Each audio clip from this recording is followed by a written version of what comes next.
This is Scott Krause from Earth Crisis, and you're listening to The New Scene. We can't have people complaining that there's not enough cheese in the cheese sandwiches now, can we?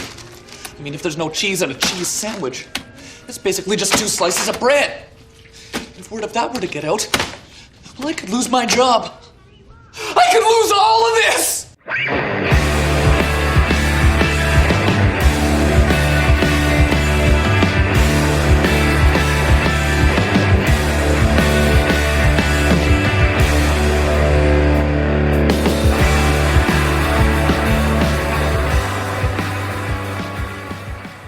Hello, everybody, and welcome to The New Scene. This is Keith. And Tommy. And we are back with another soon-to-be classic, jam-packed show.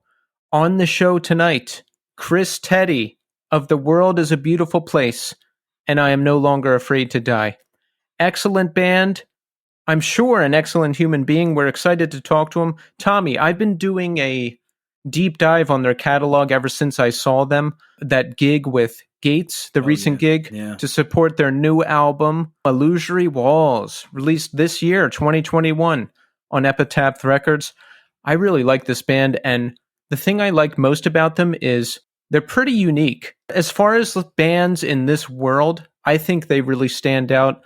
I really like the different elements they incorporate, and I'm very excited to talk to Chris. For sure. This is one of those ones where I'm really looking forward to the conversation specifically surrounding just the music and how it's made, because it really is like they take a lot of twists and turns. So I'm really interested to talk about how the music is made and how they decide which parts go where, because it really does move very quickly from one type of music to another. Yeah, and seamlessly. I love it. There's a lot of different elements. Also, Chris is an engineer. You know, he trained with Greg Thomas from End. Get out, really? Yeah. So I'm curious to hear about that. There's a lot of ground to cover. We're excited. And folks, a quick reminder, follow us on the many accounts we have online, especially my new favorite, Twitch, twitch.tv/The New Scene. Follow us on Instagram and Twitter at New Scene Pod. Search us out on YouTube at The New Scene and click that subscribe button. We are also on Facebook now. Search out the New Scene page and give that a follow. We love followers. We want them, especially on Twitch, because I'm obsessed with Twitch now, but we'll talk more about that later. I checked in last night for about 5 minutes before I fell asleep, and you were playing a game I've never seen before, Nightmare on Elm Street. For NES. Yeah, I never played it till this year, but it's a very good game. But we'll talk about that a little later if there's time, because now is our music review time. And Tommy, we have listened to Converge, Bloodmoon, and I've got to say, I absolutely love this record. I wasn't sure what to expect at all. I knew it was different because I've read everybody's reactions online, and holy cow, I think more established bands need to do stuff like this, because it's a really pleasant surprise. I really like what they're doing. I really like the combination of sounds, and I'm not a big production guy, but I listened to this record and I was like, holy shit, this sounds amazing. Yeah, this runs the gamut from really kind of like dark, almost doom metal kind of sound, to stuff that's kind of like noise rock. Like it goes all over the place. And then there's acoustic sections. Jacob's singing a lot.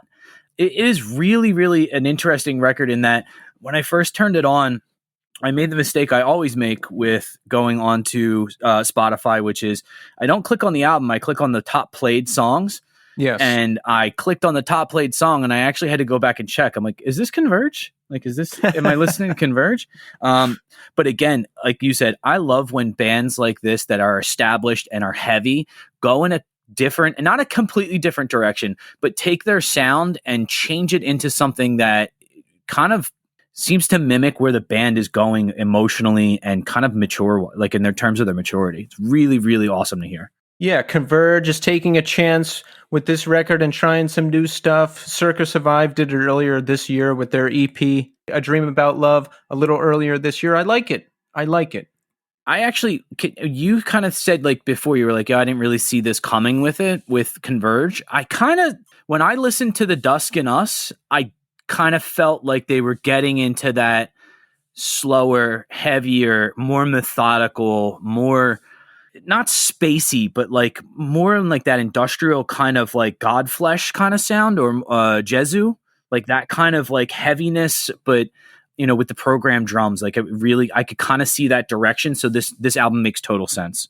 I didn't know what the whole Bloodmoon deal was, because I know they played one of those big fests over in Europe, and it was a Converge Bloodmoon show, and they had Stephen Brodsky on additional guitar. I thought maybe it was they just played different songs from the albums, like some of the lighter stuff. Maybe that is what it is. I have no idea.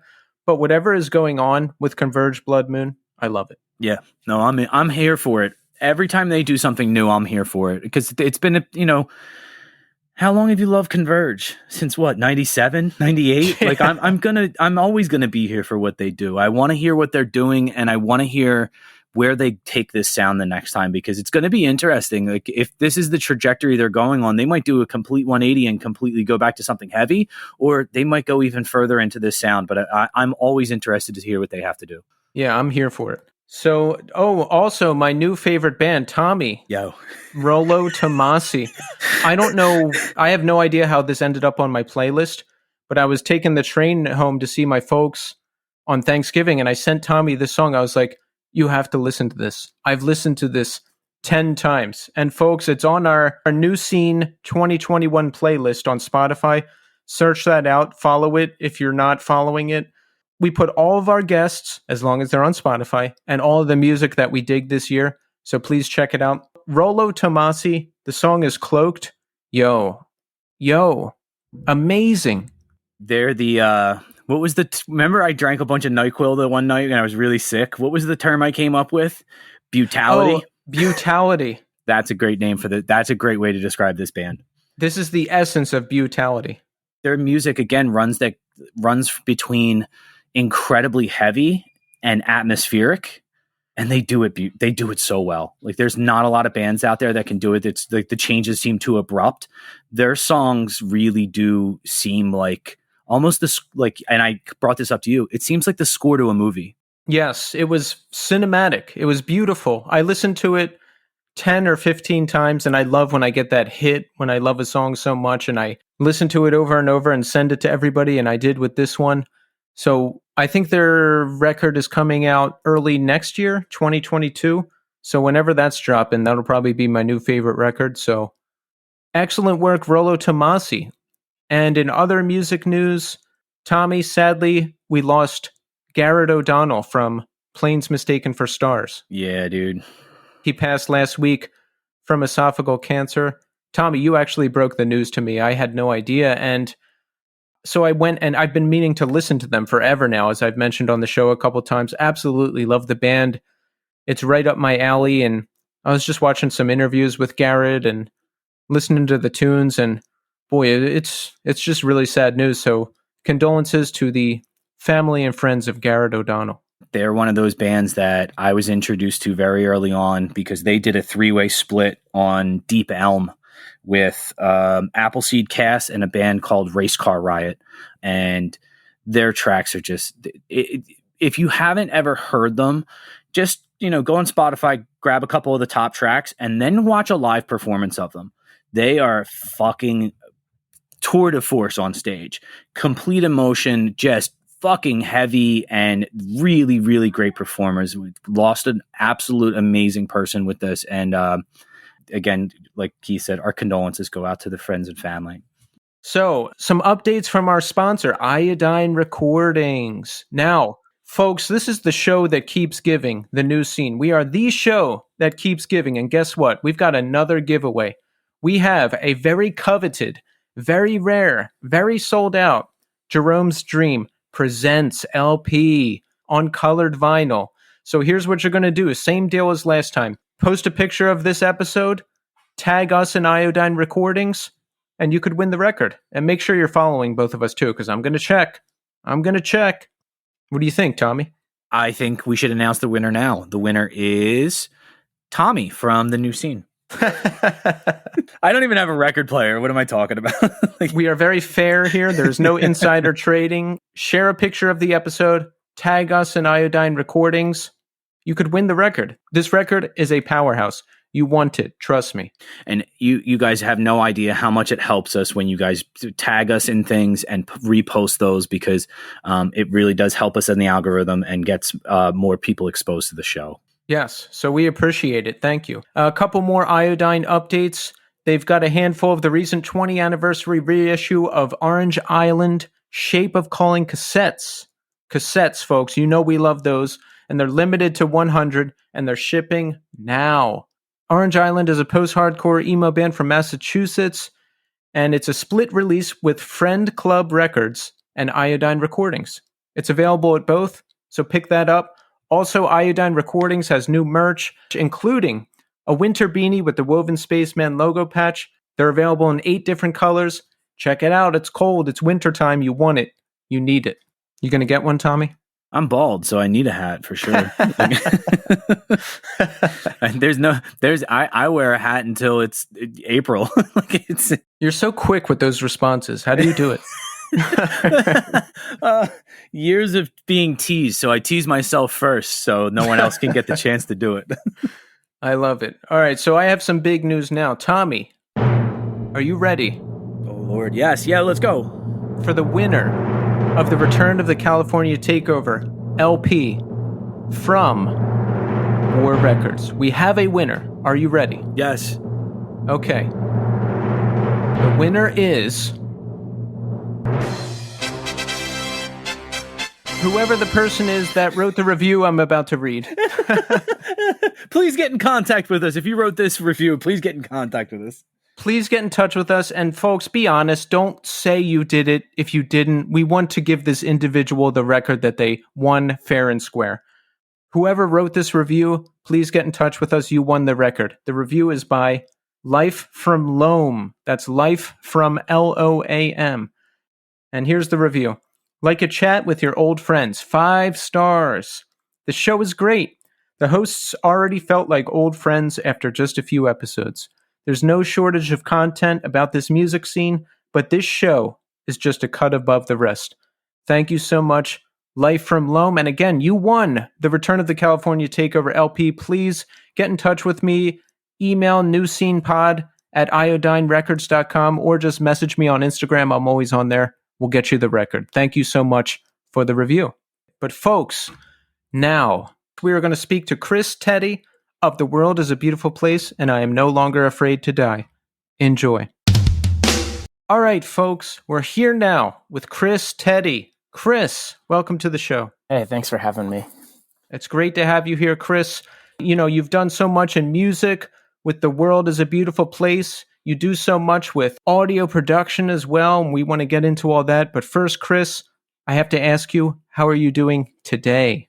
I'm good. I can't complain. Just working on mix stuff. Like since I got back from a tour with The World Is, I've mostly been catching up on mixes rather. So that's been kind of nice to not have to drive like 8 hours every day. And I just start when I feel like it. Start work when I feel like it. How was the tour, by the way? Now, folks, this was a tour with The World headlining, with Bentley as direct support, and the wonderful Gates opening up the show. I mean, how was it overall?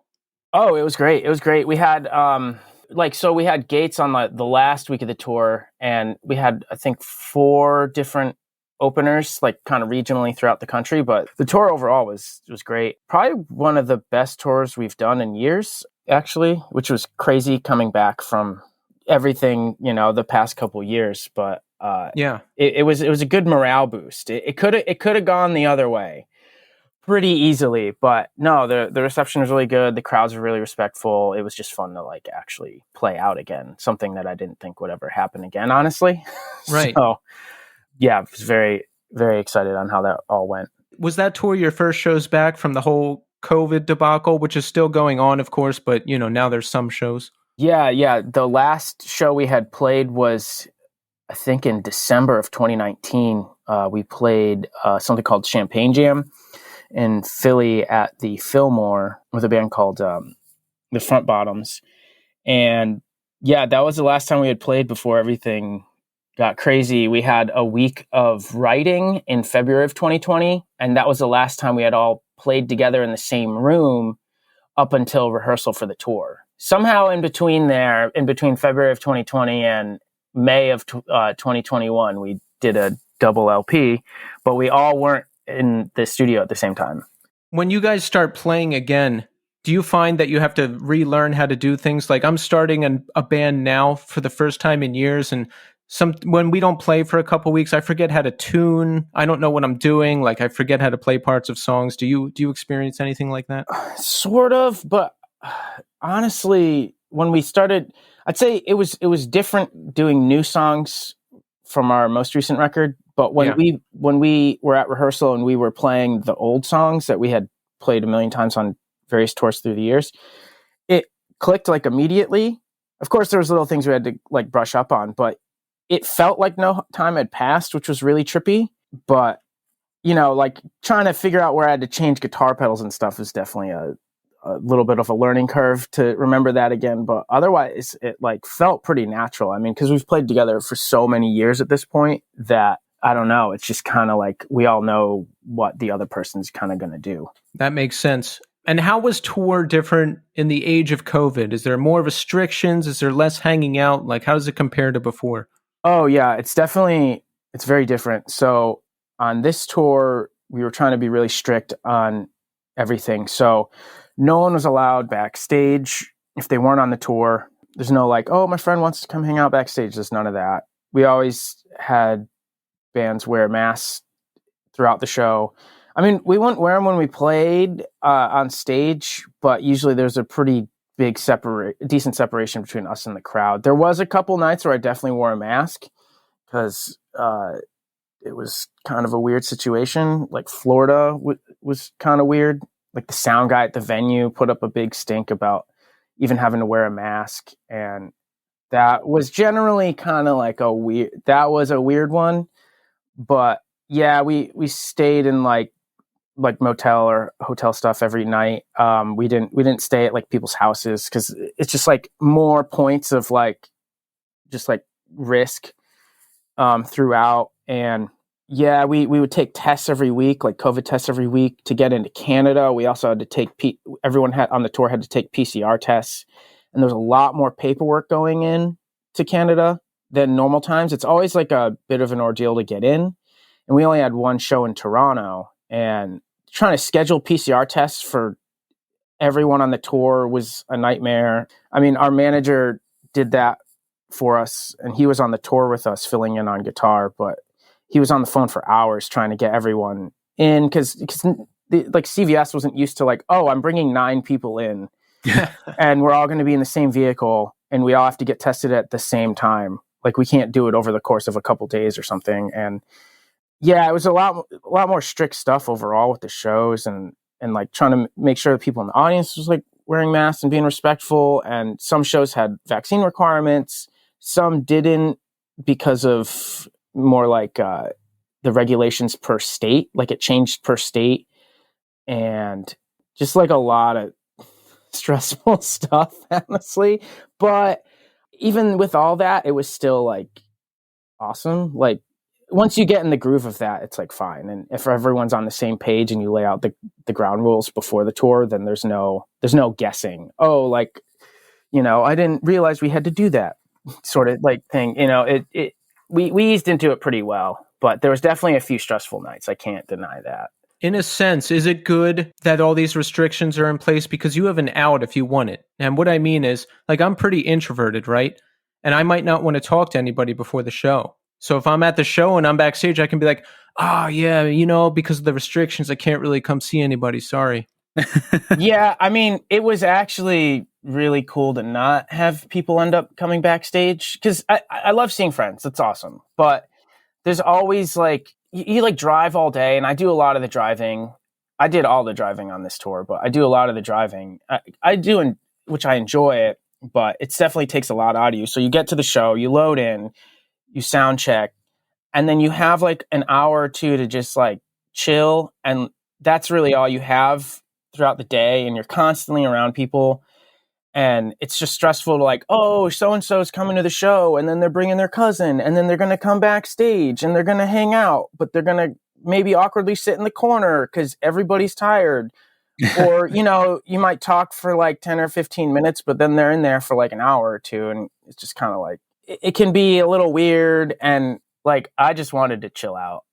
Like there was so many people on the tour. I got my social like thing, any need of social interaction was just sorted from everyone on the tour. Like I was fine. I mean, in your band alone, there's like 7 people with the crew, right? That's enough right there. Yeah, we brought a merch person in front of house, so we had our keyboard player's partner with us because he's in the process of filming a documentary for us. So we had 9 people in the van. So it's like a summer camp, and I'm used to like touring with like a lot of people. Even in my band previous to World Is, we would bring a friend or two on tour with us all the time. So there was at least like 6 people in the van all the time. Like, so it was like fun, but yeah, I'm used to that. But I got a lot of social interaction already throughout the day, so I can get to the show, kind of chill, and then play the set. What's your pre-show process? What do you do to get ready? Like me, I'm so keyed up before the show. I'm super nervous. I want everything to go perfectly. I want everyone to be here on time. I want no mistakes. So I get on early. I watch a little bit of Twitch to unwind. I listen to some ambient video game music, and that puts me in the mindset to get going. What's your process? What do you need to do? Oh, let me think. I kind of like need to be alone for like a little bit.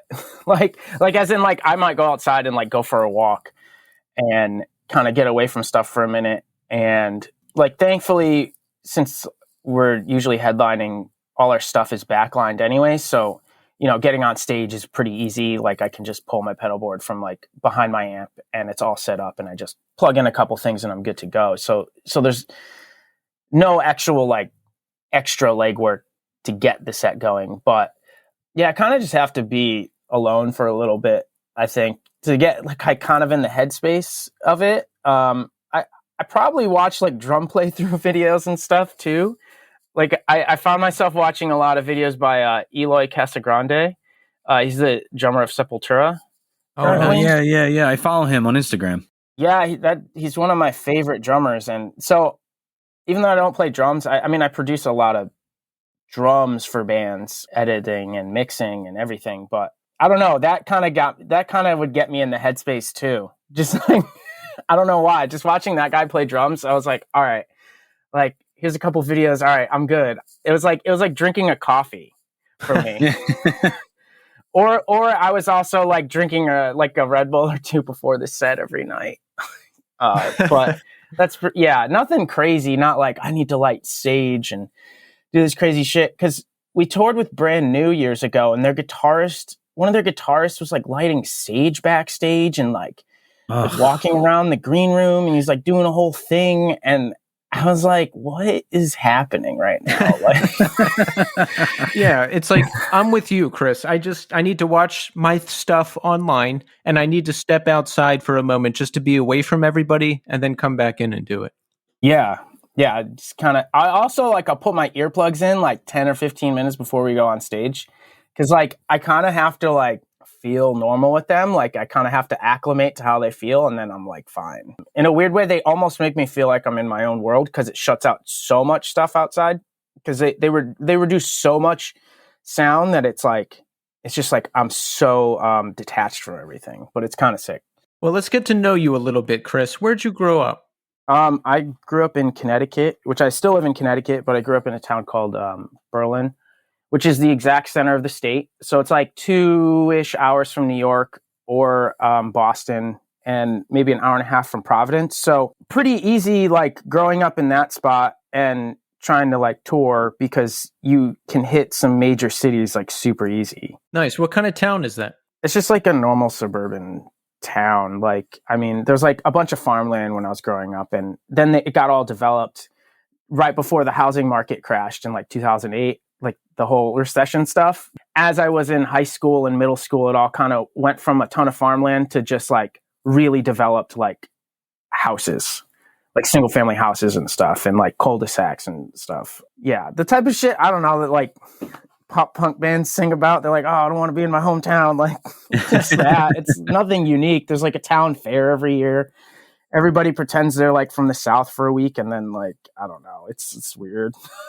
Yeah, same for us. Your typical suburban thing, and then wanting to get out and all that good stuff. Yeah. I mean, thankfully, there was a lot of friends of mine in high school who were very into music and played in bands. And I was in marching band for all 4 years of high school. And I remembered this fact the other day was that I made an agreement with my parents that I would do marching band for all 4 years of high school. And that was at like the end of 8th grade. And the trade or like agreement that I had with them was that they would get me a DoD grunge pedal. That was like, looking back, was like $20. And I sold myself for 4 years of marching band. I was like, yeah, this is totally cool. I think Kurt Cobain used this pedal, right? Like, this is all I need. So like, I'm glad I did marching band. It's how I met a lot of people and who played music, and they played in bands, and through those people I went to a lot of shows and stuff like that. So I'm thankful for that. So what was your entry point into scene related stuff? Did you start out in hardcore, emo, post-hardcore? What's your thing? Like the actual start was like I was in middle school and my dad had a CD burner. So I would burn CDs for my friends, and that's how I got into like, I guess, like rock and metal. Like some of the first CDs I got through that were like Deftones, Around the Fur, Queens of the Stone Age, Songs for the Deaf, and stuff like that. So that was like my stepping into like rock stuff, and then finding like Rage Against the Machine. And that was a big one for me. And that led to more like punk hardcore stuff that I really connected to. So finding out about Rage Against the Machine, I would always like try to look up stuff online and be like, oh, I want to find live videos of them. I want to find what bands they were in. And you find Zach De La Rocha's band Inside Out. And then it's a quick pipeline to a lot of other cool, like punk and hardcore stuff, like Fugazi, Minor Threat, all this stuff branches out pretty easily. And so that's like stuff that I really connected with pretty hard. I was into like a lot of like technical guitar stuff, I guess, in high school too. There was always I liked really polar opposite stuff. Like on my 8th grade trip to DC, I got 2 CDs. It was Green Day Dookie and then Pantera Vulgar Display of Power. And then the next year, like freshman year of high school, I went to Newberry Comics for the first time when I was like 14. I got 2 CDs. I got Minor Threat first demo tape, and then I got the first Megadeth record on CD. Like, so I guess those 2 things, like the punk and hardcore stuff, was big for me. That's funny you mentioned the 8th grade trip to DC. I always have vivid memories of listening to Presidents of the United States of America and Rage Against the Machine, Evil Empire. Those were my 2. That's good.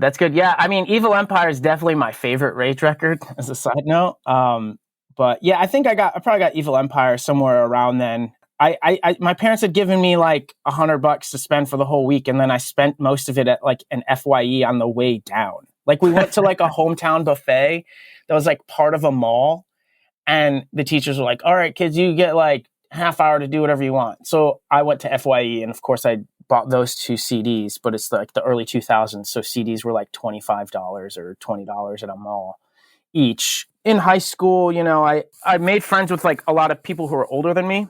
So they ended up being able to drive me to shows. It's just that I connected with people who were like a couple years older than me, more than people like in my grade, really, coincidentally. So they would bring me to those people would bring me to shows a lot. And I remember going to see like Against Me when I was like 15, and just like a lot of random like local punk and hardcore bands. Actually, one of those people who would drive me to shows, his name is Greg Horrible, and he's a booking agent now at APA, and APA is who books us.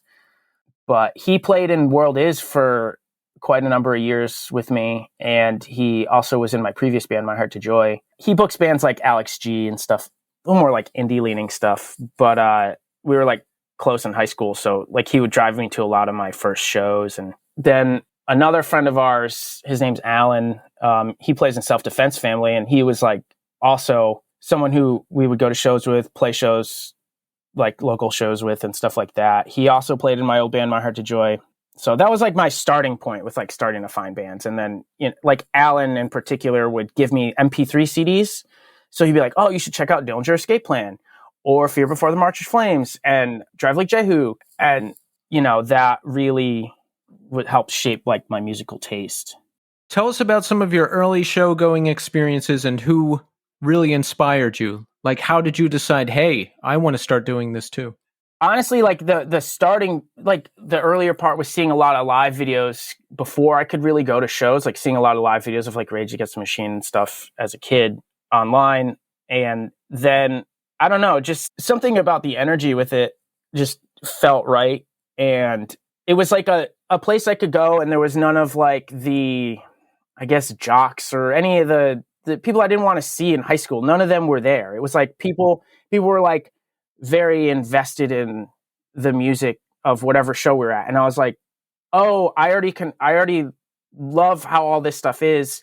Oh, there's a lot of like-minded people here. I didn't know this existed. Oh my God, there's like a life beyond like my high school. There's like things beyond that. It's not just like, oh, the like 200 people in my graduating class or something. Like, I feel like a lot of people that I grew up with probably just got stuck in that sort of thing. Like, that's my social life, is just the people in my high school. But thankfully I was like, oh, there's other people outside of this. Like, I can be friends with a few kids like a half hour away from here. Like, even though that felt like super, super far when you're like 15, but I don't know, just being able to find like-minded people who were like, oh, this, like, playing in a band is all that I care about right now. And I was like, I connect with that. Like, I don't care what event's going on in my high school. I don't want to be there. I don't want to be around any of this, and like in high school, I went to so many shows in high school, but some of the standouts were, I saw I think it was 2008, my senior year. I saw Converge, The Red Chord, Genghis Tron, and Baroness. And I had seen actually, one of the craziest shows for me was seeing Genghis Tron play in a frat house at a college that was like 20 minutes from me. And I remember going, it was 2006. I was 16. I don't even think I had a license yet, but some friends of mine and we went to go see Genghis Tron play, literally like 10 people in this frat house. And I remember finding them on Metal Injection, because Metal Injection, I don't know if they still have it, but he had like a podcast where he'd just play tons of bands. So I'd find like Between the Buried and Me and Dillinger. I remember watching like the Dillinger, like Virgin Megastore Headwalk video. Do you know? Yeah. I remember seeing that like the day after it happened, like, and I was like, whatever that is, I want to see that live. Like, I want whatever that is, that must be normal, right? And I went to like a bunch of like metal shows in like Massachusetts as well, like right over the border. I think it was Holyoke. There was the Waterfront Tavern. So I remember seeing like Beneath the Massacre there, like Tony Danza Tap Dance Extravaganza. That was getting more into like the metalcore stuff, but I still loved it. It was like high energy, just like techie stuff as well. It kind of, both sides of my brain were like stoked. Chris, reading about you, it seems like you still like a good amount of heavy music, even though the primary band you're in isn't the heaviest. And I really appreciate that, because, Tommy and I still dig a lot of heavy music. And it just kind of bums me out when someone's like, yeah, I don't really do that anymore. Yeah, it's like people think they have to like, oh, I'm 30, can't listen to that. It's just got to be like light indie rock or whatever. It's funny seeing people like go through phases, and I've noticed it even with World Is, and I love tons of like emo stuff. Like, to any of the metal kids that I grew up with, I was like the emo kid. I remember like walking through the hallway once in high school, and this one kid in my grade saw me, and I was either a Fear Before the March of Flames shirt or a Fall of Troy hoodie. But I was listening to 43%. Is it 43%? Whatever. Yeah. Dillinger. Yeah. I was listening to them on my iPod. I distinctly remember this. And the kid started walking towards me, and I could hear him saying something. I took my earbud out, and he's like, "Fuck you, you fucking emo." And I was like, all right. and like, it's funny that like, even years later, now playing in World Is for like over 10 years, it's like, no matter what we release, some asshole online is like, oh, it's just fucking emo. And I'm like, all right, I'm still here. But like, to the emo kids that listen to us, like, I'm the metal guy. To any of my like metal hardcore friends, I'm the emo guy. I'm in this weird thing. So depending on the target demographic, you're some type of guy. I'm some type of guy, but I'm not their guy. Yeah, I get it. Like, there was a brief period where I threw these DJ parties in the late 2000s. And I remember these guys would be like, oh, yeah, you're like into DJs and dance clubs. And I'd be like, no, I'm not at all. Like, I literally can't name one electronic artist. I organize things. So you just gather these associations. Yeah, for sure. It's actually, the DJ thing made me think, when I was in high school, I saw Girl Talk. Do you know who? Yeah. I saw that. It was sick live. Like, even though it wasn't like punk or hardcore stuff or post rock, it was like, I was just into it. I was like interested in how he did it. I just wanted to see it live. It was cool. Like, I wouldn't go to a club or anything ever, but seeing that was sick. Or at the same frat house I saw Genghis Tron at in 2008, I snuck in because they started like checking people's IDs because like kids would start showing up to these shows. But I climbed through a window and I saw Bare Hands play, which I don't know if you're familiar with them, but a couple of those guys are from Connecticut, and they played in a band called In Pieces. Oh, yeah. Like, Bare Hands is like one of my favorite bands and has been for years, but it's like totally like indie leaning stuff. I mean, they've even toured with like Foals and like 21 Pilots and stuff like that. But I don't know. It was just like, I just wanted to check out anything I could. Yeah. In Pieces, I used to tour with This Day Forward to do merch for them and stuff, and In Pieces was always around. They played together a lot. Oh, okay. And did Vadim was in This Day Forward? Yes. Yeah. Yes, he's a frequent guest on the show. Oh, yes. He'll be so hyped to listen to this. Yeah, that's cool. I've never met him, but my studio partner Greg Thomas is working on a mix for Vadim. He has a solo record, and I've worked on it too, but I haven't talked to Vadim through the process, but I have like a decent amount of mutual friends with him. Yes. Yes. We're going to hook you guys up. You're going to love him. Now, you mentioned Greg Thomas. I'm going to jump forward. Yeah. I was reading about you more, Chris, and I saw that you were a studio apprentice with Greg, yes? Yeah. I punished him for months and was like, I want to get into recording. The typical, like, I was like wanting to get in any way I could. The typical, like, I'll wrap cables if I have to kind of thing. And, after months of it, he was like, all right, fine.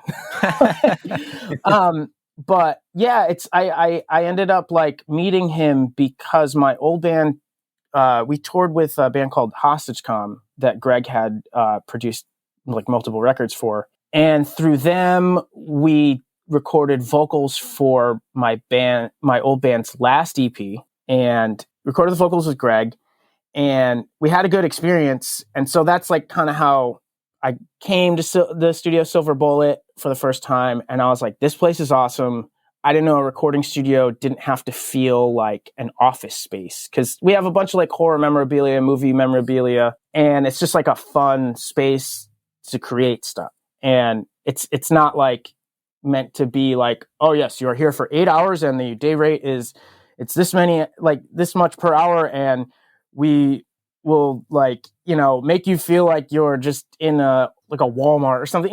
Like the lighting's just like really like all the fluorescent bulbs, and I don't know. I had recorded at some places when I was in high school, and it felt like too clinical and like very sterile. Weird. Yeah. You're like, oh yes, I must sit like this and play the E chord, and it just like feel like a robot human and stuff. And it's like, no, like we can just talk about movies and like make music, and it doesn't feel sterile and stagnant. Yeah. I started interning here with him in 2010, end of 2010. And my old band, My Heart to Joy, was in the process of breaking up, basically. So it kind of worked out where I transitioned into focusing on a lot more studio stuff. Coincidentally, a few months later, I ended up joining World Is. And when I joined World Is, I was like, oh, this is just going to be like a side thing. I'll probably do like a couple records with them and get to see a couple studios, do a couple tours. That'll be it. Who knows?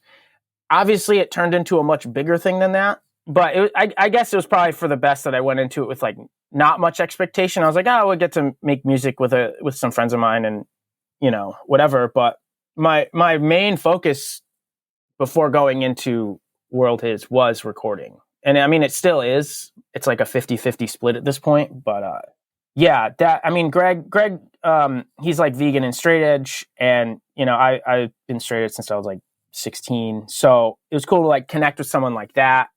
And he toured with a lot of bands that I grew up listening to. So that was just like really cool. I think he's like 7 years older than me. So all the shows that I wished I went to when I was like a teen, he would have played or like been to. Like I was too young to go to any Hellfest.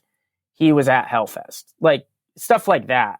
Oh, that's cool. Yeah, I was I think I was at 3 Hellfests. So I probably got to see a lot of those shows that you wished you were at. Yeah. It's funny. It's just like, I don't know. I think like Ray Harkins posted like a Poison the Well show from like 2000. It was like 2001 or something. And I was like, damn, like when I was 15, that literally was like, I wished I would have been there, but I was 15 in 2005. Like I was 11 in 2001. There's no way I even knew what Poison the Well was.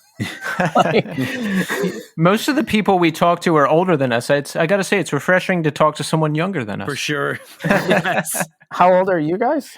39. Yeah, both of us are 39. Oh, yeah. Okay. Yeah, I think Greg's 39. So it's like, like a lot of my friends are older than me. I'm the youngest one in World Is, and I, for years, was the youngest one on our tours. That's my experience too. I tend to hang out with people older than myself. Yeah.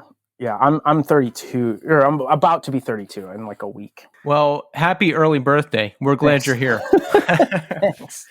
So tell us about joining forces with The World Is. So the first tour I did with World Is was January of 2011. And I was actually just taking photos and driving because I basically was like, at the end of 2010, I was focusing more on like taking photos at shows and then interning at Silver Bullet. And so World Is took me on a tour taking photos.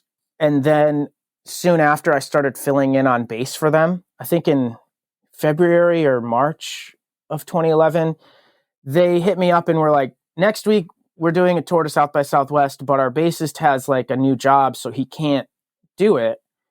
Would you want to do it?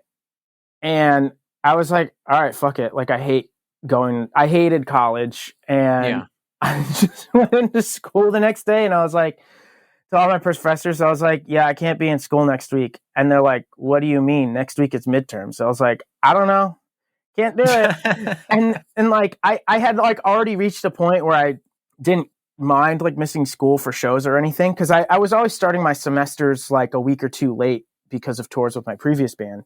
So that year I did all my midterms and finals the same day. So like I would do a final for one class at like 9 a.m. and then at like noon I would do my midterm. Like my teachers rescheduled all my stuff. Like one of my teachers made me bring in a poster from the South by Southwest showcase that we played. And it was huge. It was like, cause it was like an all day thing for Top Shelf Records. It was like 12 bands or more. Wow. And like I brought it in and she's like, where's your name? And I was like, what do you mean my name? She's like, any show I've been to, they've listed all the members. And I was like, it's not Louis Armstrong. Yeah. You're going to see like, it's a fucking band. Like, look at how big this poster is. And I got into this huge argument with her before class and it delayed class. She's like, I don't think I can accept this. And I was like, why not? Look at this. I was like, I'll give you photos from me playing there. Like all this shit. And like everyone in class was like, who the fuck is this guy? He's just like never here anyway. But yeah. And then officially in May of 2011, I joined World Is. It was at a show for La Dispute, Former Thieves, Native, and Defeater. World Is opened it, the Connecticut date of that show. And then they asked me to be in the band. So then I started, touring with them like immediately, like, cause they already had stuff lined up. They were like pretty active, like every weekend they were gone and stuff like that. So it already worked out cause I knew the songs. I had to learn some of them on guitar now instead of bass, but basically I started doing that, and I was in college full time still, and recording bands. Like I started taking on my own projects August of 2011, and that's when Greg started touring with Misery Signals. So he went on some long tour with them for like the whole fall. So I was taking on my own projects by myself at the studio, working on a couple like last remaining things that he had at that time, like odds and ends of a couple records, going to school full time and writing a record with World Is and playing shows like every weekend. Like it was just like nonstop. Like that was like, it was like, I just hit the ground running with that. There was like, since then it's like, I take a day off like once a month. Like I don't, at most, I don't know. Yeah. It's like weird, like looking back on any of it and then realizing like how much time has passed. Cause in my head, I'm always looking ahead. I'm like, oh, what's the next thing? What's the next thing? Not like, what was 11 years ago? But it's cool doing like interviews and then thinking back to it and like how crazy some of it is, you know, like, oh, we like, you know, World Is, we just had like a junk van that we got for really cheap from a friend. And then we're like, yeah, let's just go out on tour for like 2 weeks with it. If it breaks down, I don't know what happens. We'll just do it, you know, like, or with like my previous band, you know, just like, oh, we bought a van for $1,500. We drove it once before we left for a 4-week full US. I was 19.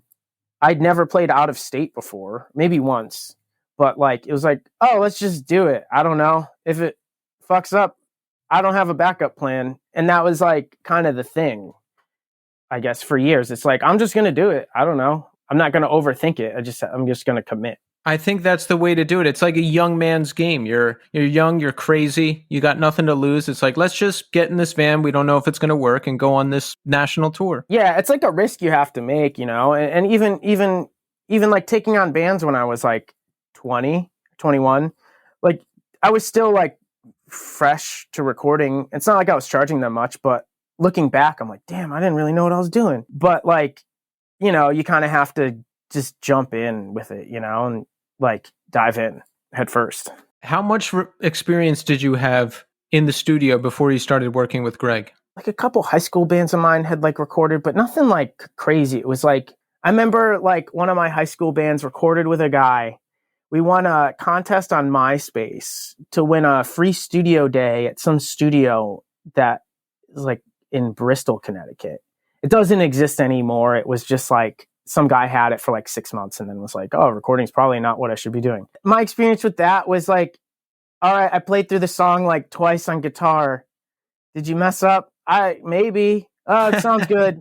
And like the guy had like a wall of Twisted Tea, like boxes of Twisted Tea. Like it's burned into my brain. Like I've never seen so much Twisted Tea in my life. Like empty cans, full cans, boxes just everywhere. And that was like, he's like, all right, I have like 16 tracks I can record to. That's it. Like, that's you know, it. You're here for 7 hours. That's all. So it was just stuff like that. But like, I would do like my band's demos, nothing crazy, but I was just really hungry for it. You know, yeah. When you're like 19 and you're like, oh, this Shure SM57 mic that's $99 is, I have to like save for so long to try to get it. I'm in college, like, you know, eating ramen every day. Like, it's like a little different, you know, you're just like, oh, I have GarageBand. I'm just going to make it work. Like, I don't know. You just start with whatever resources you have and you build from there. I get caught up in this mindset of, I have to build the best thing. I have to get the best stuff and I can't do it unless I have all the pieces in place. But that's really not the way you should do it. You gotta get what you need and just build it from there. You can't start out at the top. Yeah. And it's like, I guess a lot of stuff that I've had, like, or that I've done, it's like more from this like quote unquote punk thing of like, okay, like World Is when we were starting or my old band, like we didn't have a booking agent. We were just like booking our own tours. We just like messaged someone like, hey, you live in Grand Rapids. Like yeah. We found your band on MySpace. Like, would you be able to do a show for us this date? You know, like, and sometimes they'd respond and then you book a full US tour and, you know, you're just out doing it. Like, that's how, like, I met people in Law Dispute. It was like 2009. My old band just messaged them on MySpace because we searched like some genre like on MySpace. Oh, we need a band in Grand Rapids. Oh, it looks like people like this band. I don't know who they are. And, they put a show on for us. Stuff like that. But yeah, it was just like, jumping in. So, with like the recording stuff, I didn't have too much experience, but Greg definitely taught me a lot. And then I just would spend every night, like before bed, I would just be reading forums, like constantly. Like if I could watch a video, I would, like YouTube or anything, like just trying to see what people did or watching any music documentary on like a record happening.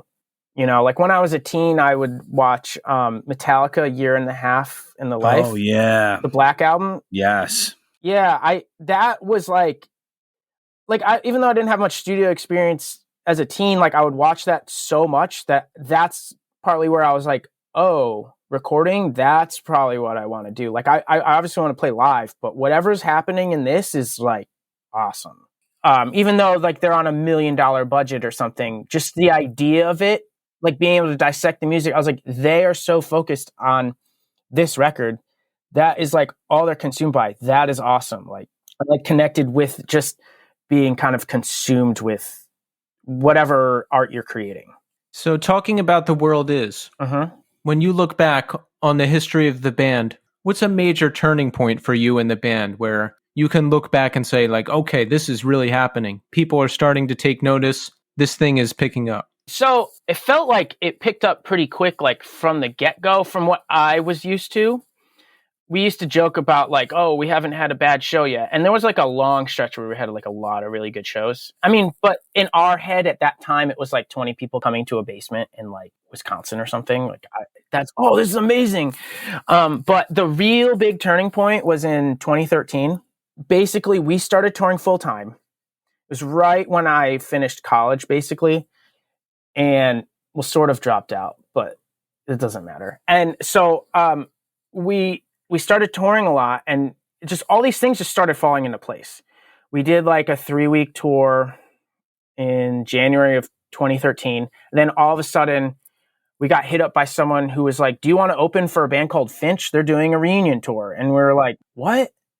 Okay, sure. And we had never done a package tour before. And we did it was like 2 weeks or something. It was like the biggest shows I've ever played up until that point. It was like Philly was 2,400 people. Chicago was over 1,000. Like I wasn't used to people grabbing stuff out of our van to load into the venue. Like having to check, oh, what is a monitor like mix? I don't know. I'm used to playing a basement, and I go down into the basement, put my amp down, plug in my pedal board, and we play. That's it. But it was really in 2013, our first LP leaked, and we played a show in Boston the next day, and the show was crazy. It was like people knew all the words to the songs from our new record. It was like a switch flipped, because we had played some of those songs for like a year, and people would just kind of like stare at us at like basement shows or like VFW halls and stuff. And then all of a sudden our record leaked 2 months early to its release. We played a show in Boston, and the thing had like a couple hundred kids. It was like pandemonium. Like everyone knew the words. The place there were so many people in it. There was so much moisture that there was water dripping from the ceiling. I could barely move because the floor was so wet. That's like old First Unitarian shows at the church in Philly. That's when in the summertime it would get so humid, like you couldn't even dance. Like it would slide across the floor. Yeah, the place that we played was set up very similar to First Unitarian Church, and that's where I was like, oh, I think people care for real. Like aside from, oh, it's amazing, 20 people came out to see us in Delaware. Like, that was like a couple hundred people, and it just like picked up from there. It was like, oh, we got a review on Pitchfork. Oh, like we're doing a full US tour and people are actually coming out. And then Brand New asked us to do a tour with them. It was just us and them. And then Caspian asked us to do a tour with them. And it just like, I don't know. It was just like happened. I would just like get a message every few weeks. Hey, we're playing this crazy thing. And I'd be like, what do you mean? This is insane. Like, That has to be the best feeling. It's like you invest all this time and energy and struggle into these creative pursuits, and having the wind at your back finally and being carried and doing all these great things has got to be an amazing feeling. Like, I can't imagine playing these songs for a year and then all of a sudden everyone's yelling the words back to me like one day to the next. That's got to be the best feeling ever. Yeah, it was super trippy. And there's video footage of that show on YouTube. I was like, at first I was really bummed that the record leaked, and then I realized that it actually did more good because it was still in a time where streaming wasn't really a thing. It was, but it wasn't. It was like summer of 2013, and like people had to like actively get a Mediafire link or like torrent it. There's like the search for it heightened the experience. And like I almost feel like Old Man Yells at Sky. I'm like, I remember when people would have to search online for the record and not just like, oh, it's out on Spotify. Cool. All right. I'll check it out 2 months later. 2013 was around that cutoff point where you couldn't just Google The World is a Beautiful Place Mediafire and grab the album, and it shifted towards streaming services. Yeah, it was like right at the cusp. That was like probably around when I even got like a Spotify account. So now it's like, it's just record streaming everywhere, I guess. Like, whatever. There's nothing really exclusive about it. Yeah. Which feels like a little, I'm still like adjusting to that a little, In a sense, it's like the record is almost the least important part about it to so much of the public, which is strange, Now it's almost become more focused on the live show and T-shirts, I guess. Yeah, I feel or the vinyl variant, like people will be like, "Oh man, I wish I could buy this record, but the purple's sold out," and I'm like, "What? It's the same record." The black one sounds exactly the same, right? Yeah, like come on, like I could see if you were bummed about maybe the 180 gram, but like you're not gonna buy it now because like the clear is sold out, like. Because I've seen so many comments like that. People are like, I guess I'll just find it used. And I'm like, damn it. That is weird because I collect vinyl a little bit. I'll buy stuff here and there, but I don't even have a record player and I don't even really care about records. But the marketing works because I'll go online and see like, oh, this nicer looking color is sold out, so I guess I won't get it. And I don't even care. Yeah, it's like, oh, out of 250, it means I must get it. There's like the sense of immediacy, like I get it, but it's like, having like worked on the record, I'm like, oh, I put so much time into it. What do you mean you don't want to buy it now? Exactly. Let's talk about your creative process a bit. Now, Tommy and I were talking about this a little bit in the first segment, and the band incorporates so many different interesting elements. We've got a lot of people working on the music, and I think the band sounds really unique compared to many other bands in your stratosphere. So how does it all come together? How do we structure a song? How do we come to an agreement on everything? Okay, so because I work with artists every day, all day, every day when I'm home. And World is definitely, the way it functions is different than any other band I've worked with. And usually, you have like, oh, this is our guitarist so-and-so. He writes all the guitar parts and he structures the song. He brings it to the band and they might change a couple things and that's it. But with us, it's like really collaborative in the way the writing is, which I thrive off of already. I kind of have to be in a room with our drummer to like kind of write stuff. I can't just sit home. I'll come up with like a part idea, but I can't do much else unless I have someone to interact with to like get those building blocks going. Because when I was growing up, I'd always write with a drummer. Like whatever band I was in high school, like it was me and the drummer would write stuff together. So with World Is, we kind of jam stuff out. So someone will have an idea and present it and be like, I have this synth line. What do you think we can do with it? And it's a lot of like kind of improvising as we go. And I'll record our practices live. So like I'll have like a basic mic set up on everything and kind of just record it. Like say we play for like 20 minutes straight, just like messing with something. I'll record that whole thing. And we might be like, hey, there was one section we thought was really cool. I'll cut that out of it and we'll like save it for later. But it's a lot of just kind of like feeling it out. And there's no like one songwriter. A lot of people think like, oh man, like they like this one person must have wrote all their stuff for years, and it's like, no, it was just never like that. I think on our newer material, I've had a lot more hand in the building blocks of the songs, just because I'm like the only guitarist in the band now. But I mean, for years it was just like, all right, we'll just play for a few hours or something and see what kind of comes of it. And there's a lot of stuff we'll cut, but there's a lot of stuff we'll keep. And like, a lot of songs will start with our bassist even having like, oh, I have an idea for this melodic line. And we might move that to a guitar or another or synth or something. And same with starting point of a synth or guitar part. It might move to another instrument, but someone in the band will present it. And we kind of play around with who's going to play it and where it fits and stuff like that. And no one, I think the thing with it is that everyone has a lot of trust in one another and what the other person's going to do. So when we were talking earlier about, oh, how was it like playing with everyone after like a couple years of not actually being together? It all kind of like connected really easily because we have that sort of trust that we've had for many years now. I mean, our drummer, Steve, I've played with him since 2010. He played drums in my old band towards the end. So what is it? Almost like 11 years now or something, whatever it is, like it's crazy. So like, and with anyone else in the band, it's been at least 7 years, 8 years for anyone else that's in the band that we've all been playing together. So, you kind of get a sense of like, oh, I think this person might do this or that. And you kind of play off that. And it's almost like, I guess, it's kind of like having a conversation. Because when I was in jazz band in high school, they always would talk about like, there's a few different things. It was like music, when you're writing together, it's like having a conversation. There's a push and pull with it, and you kind of have to interact with one another.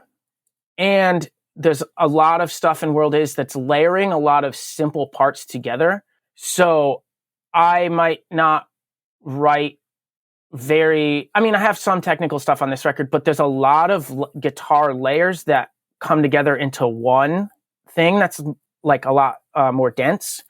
So there's a lot of that. Like I remember when I was in jazz band in high school, we had someone come to our school, and after school we had like, I wouldn't say it was a master class, but it was just kind of like some older jazz musician like talking to us about his process. And the main thing I took from it was layering a lot of simple parts on top of one another. And the whole of that is greater than, oh, I have this one really technical thing. So with World Is, we have there's a lot of different timbres in the music too, because strings, horns, vibraphone, various percussion stuff. Like our drummer, his dad is a music director and like a professional tuba player.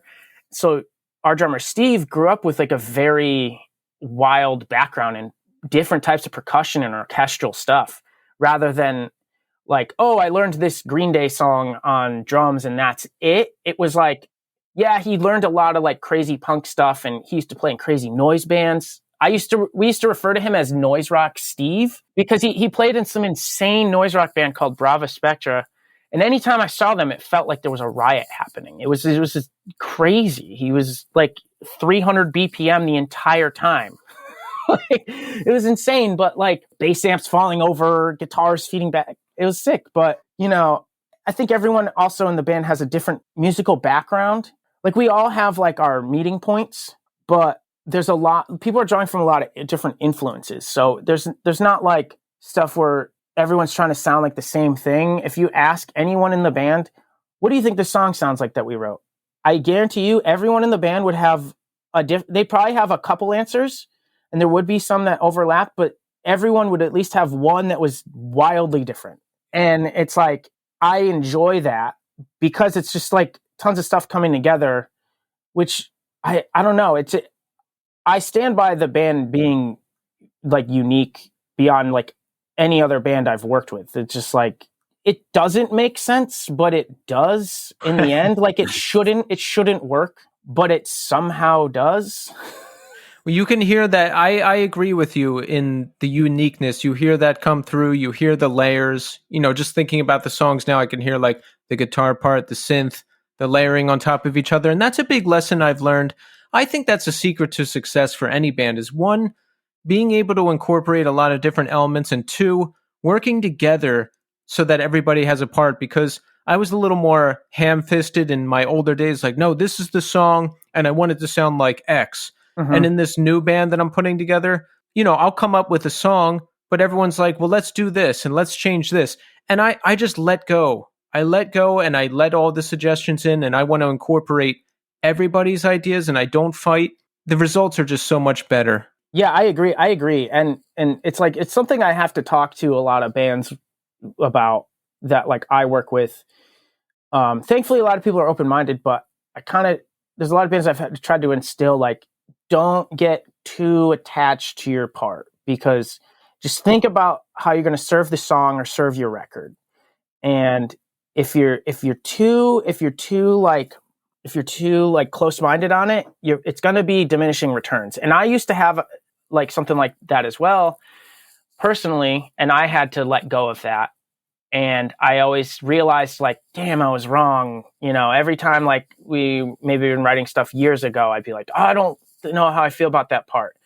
Every time, the next day I'd wake up and be like, man, that is really good. We should just go with that. Like, why did I, like, make a stink about it? You gotta, like, let other people contribute to it to a degree. Like, I mean, even though I have a pretty heavy hand in World Is, because I'm producing the records and engineering them and mixing them, it's easy for me to say, like, just let go of your ideas.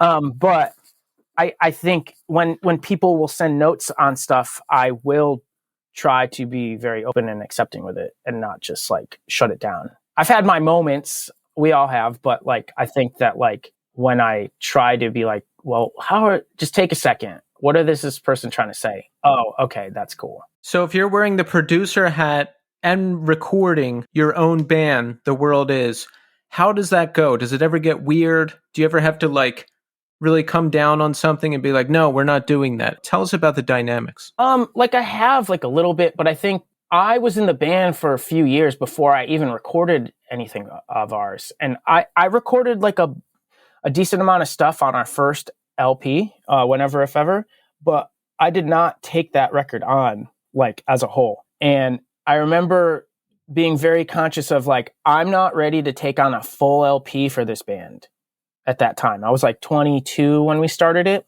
And I was like, that is not the right call. The first thing I did with the band was a song that we have on a 4-way split that's with Code Orange Kids, Self Defense Family, and Tiger's Jaw. And that was like, I was like, okay, I'll do the one song and see how it is. Like, I want to record World Is, but I don't at the same time. And I think it was like a slow build into, like, working with the band from a production standpoint. So I recorded a lot of stuff that ended up on our first LP. And that was over the course of, like, a year or something. And I think that kind of eased me in. And then from then on out, I recorded everything pretty much. Yeah, the first thing I fully took on was our EP Between Bodies in 2014. And then every, like, 7-inch split LP. I think I'm so used to working in a studio environment that, like, when I'm doing my guitars, like, I have to be at Pro Tools. Like, I have to be, like, have a hand in it at some way. And our newest record, Illusory Walls, was the first time that someone came in as well. Greg Thomas came in as a co-producer with me, and he would record me doing all my guitar parts. And he wrote all the strings on the record and a lot of stuff like that. But that was the first time I let someone in on, okay, you can record me on this World Is record that I'm producing. And it took years for that to happen. And it worked out because we had a really good working relationship already. But in the end, I mean, I still edited a lot of my guitars, even though I punished Greg with a lot of the tapping parts. He had to, he had to comp a lot of those himself, which was probably way harder than what I did myself for editing. But yeah, I don't know. I just, like, Pro Tools is like an instrument to me anyways. It's like the other half. Like, there's the guitar, but then literally, like, I will go in and, like, rearrange stuff and, like, fuck with the WAV files and everything in Pro Tools to, like, manipulate it further.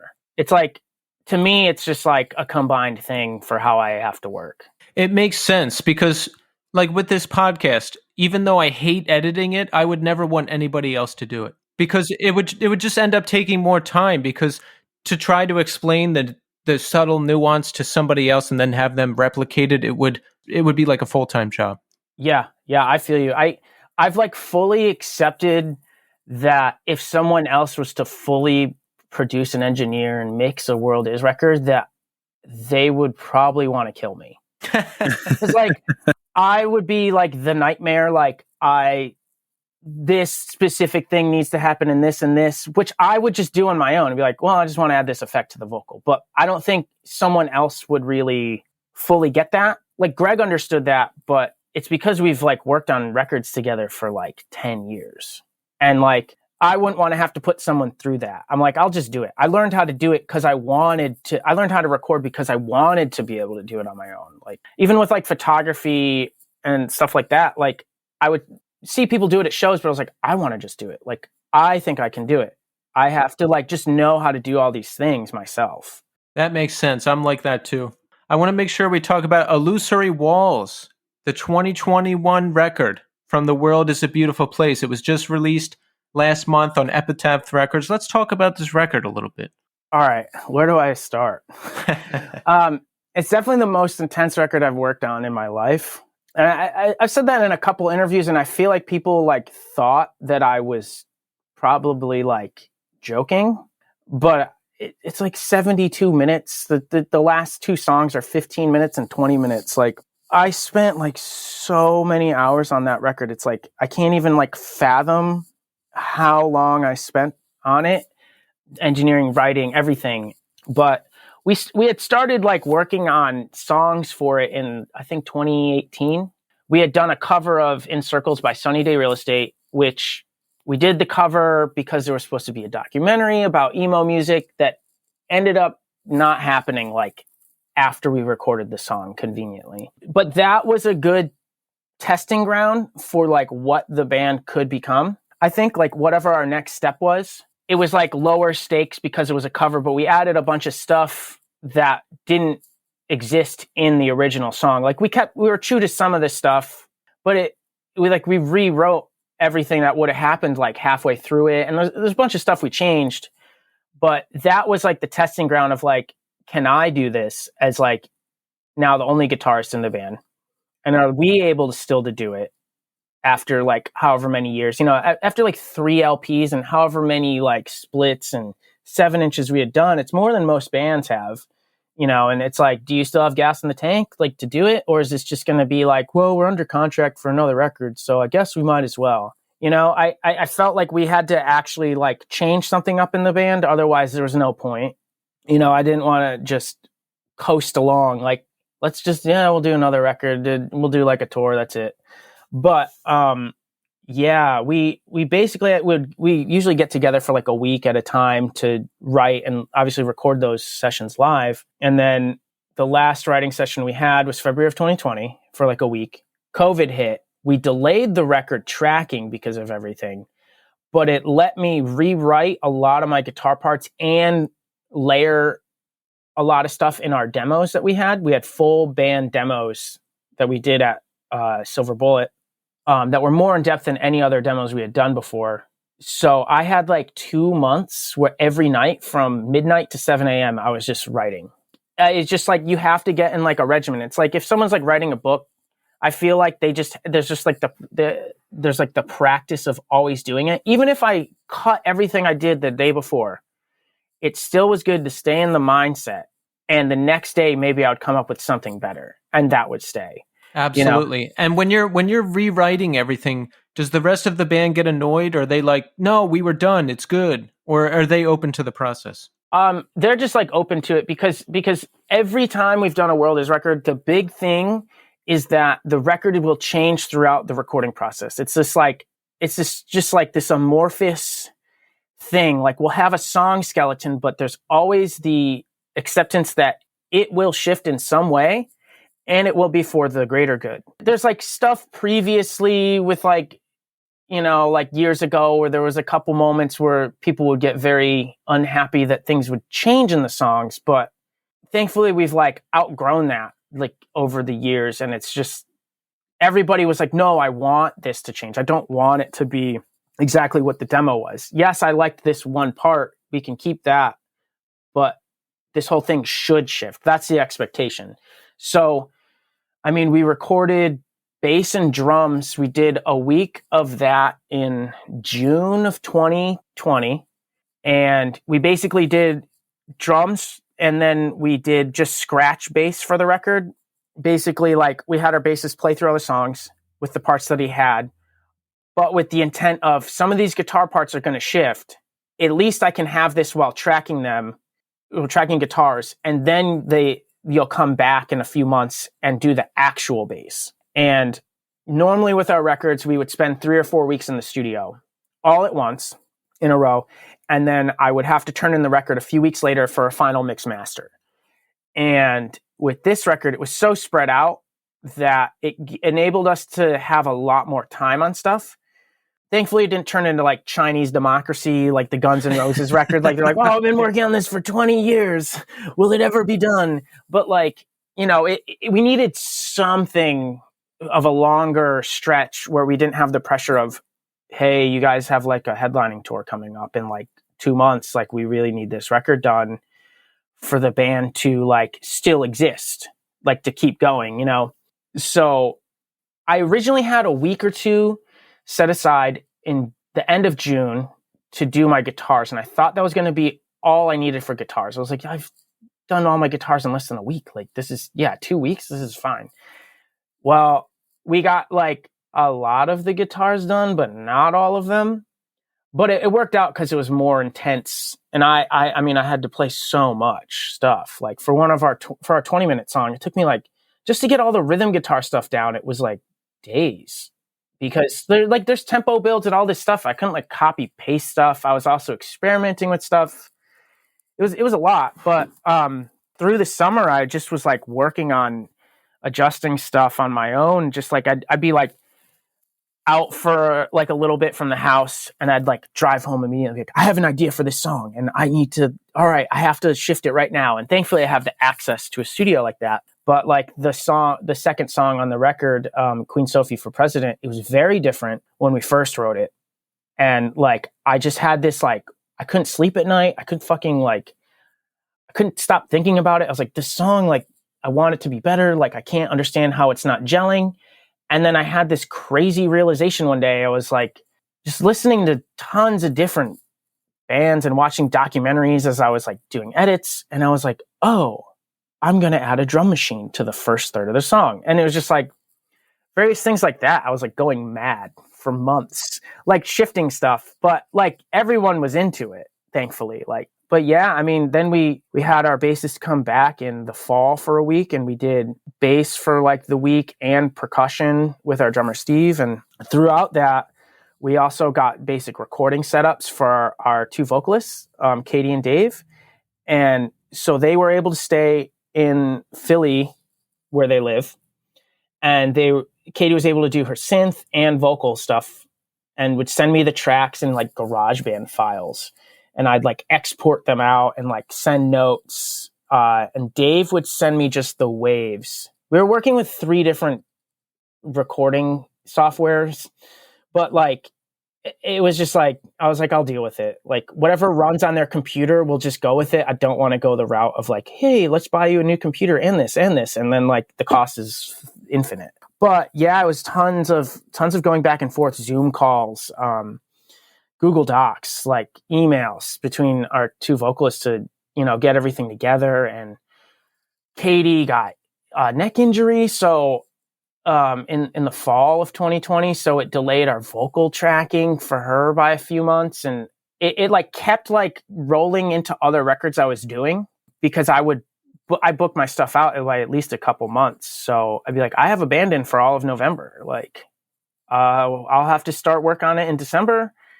Our label was like, where's the record? Where is there a record? Like, they didn't have like roughs of anything, because I was like, I need to have it like at a spot where I feel comfortable. Our manager was probably like not happy either, but our manager really like made everything come together. He's like our saving grace. He's really like a big turning point for why we even did another record, and he's just been there for us since, I think we started working with him in 2018 or 2019. It was a big thing for us because the band was like very close to ending. Oh, really? Why is that? Because it was like, there was a bunch of stuff that had happened. Like we were supposed to do a tour with Say Anything in 2018, the fall of 2018. And we were touring full time after our record Always Foreign came out. So we were just constantly on tour from 2017 through 2018. And that was like our income was like touring. And we had a 2-month tour booked with them in the fall of 2018 and everything was lined up. We're like, okay, we're going to be home for like a month or two and then we're going back out. And the day the tour was supposed to get announced, Say Anything broke up and was like, we're not touring again. But it was like too late to book anything. So like every band was like, I guess we're not touring. Got to figure something else out. And you know, like whatever Say Anything's thing was, it's their band. But it was like, oh, okay, what do we do? You know, kind of scramble, like, what do I do with my life right now? Because like I didn't have anything booked recording wise, like, and you know, other people, they were like, I have to, I guess, figure out a job right now, like last minute. So, you know, there's just like a bunch of weird stops and starts with that. Like, oh, we're supposed to do this. Never mind. And like, it just wasn't, it didn't seem like it was kicking into gear. Just like too much, just like, oh, is this going to happen? Nope. Never mind. But yeah, like, you know, our manager, Anthony, he really like got us organized and was like, this is what we're going to do. And this is how we're going to do it. And he got it all together, which was amazing. Like he even tour managed our tour that we just did. He filled in on guitar for us. It was like, he's helped us so much. Anyways, Illusory Walls was just like this long process, but it was like very rewarding. Like through the whole time, I was like, this is like my favorite stuff we've done, which it could easily have been, I guess it's not really turning out the way I wanted. Yeah, I mean, you want to have that feeling that this is the best thing we've ever done. You should have that feeling. And I'm glad that your manager helped everybody pull it together because the record is great. We love it. And it sounds fantastic. And everybody needs to listen to it today. Thanks. Yeah, let me get those Spotify streams. So, like, you know, hopefully we can pay back the record. Yeah. If you haven't searched out a Mediafire link for the record yet, no, I'm just kidding. You just throw it on a playlist on Spotify and let that loop every night, and eventually the record will be paid back, and I might be able to retire one day instead of working 100-hour weeks. Yeah, please. Let's help out Chris here. He needs it. So the name of the band. Who came up with the name of the band? All right. So it's like, I feel like it's like a little deflating for like people when they find out, because people will come up to me and they'll be like, yo, it like really speaks to me because like I feel that way, man. Like, what was, and they'll be like, where is it from? And I'm like, honestly, it was like an inside joke between a couple people in the band about post-rock songs having long titles. That's like where it came from, but obviously it's become its own thing. Yeah. You know, like through the years, and it's like this like whole meta thing at this point, but it's like cool. But it started with just being an inside joke. It's like, this is a ridiculous name. It's like an Explosions in the Sky song title or something. Like, you know, it was just, that's where it was birthed from. But I think through the years, it like kind of took on its own thing. It's definitely like something where people might have a bias towards the band of like, what is that stupid name? That band must suck. Like I understand that. Like there's a ton of bands where I'm like, that name sucks. I'm not going to listen to that. And like, then I'm like, oh yeah, I play in a band with the longest name. And like, I can't even say anything. I can't judge, you know, but, I will say it did help us get a tour with Caspian, in 2013. One of their guitarist, Phil, he told us that they were given like a list of bands that were submitted for the tour and that the name stuck out to him. And I think it caused him to check us out and stuff. So, I mean, it's helped. I've always loved the band name because it sounds like a Hammock song title, and Hammock are my favorite band. That's sick. I fully admit I still need to listen to them because there's a band I record from Connecticut called Orbiter, and they're kind of more progressive, but they have a lot of atmospheric and post-rock elements to them. Yeah. And their guitarist, every time I record them, he's like, man, did you check out Hammock yet? You should check out Hammock because they're one of my favorites. And I'm like, yeah, I'll do it. And I like save it on Spotify. And then like, I open Spotify. I'm like, what's my recent artist? Oh, Snapcase. Let me listen to this record for the 400th time. I hear you. I do that too. And thankfully the show pushes me to listen to more music or I'd be caught in the same loop. But, here's a scenario for you, Chris. Ready? You're at Thanksgiving dinner, right?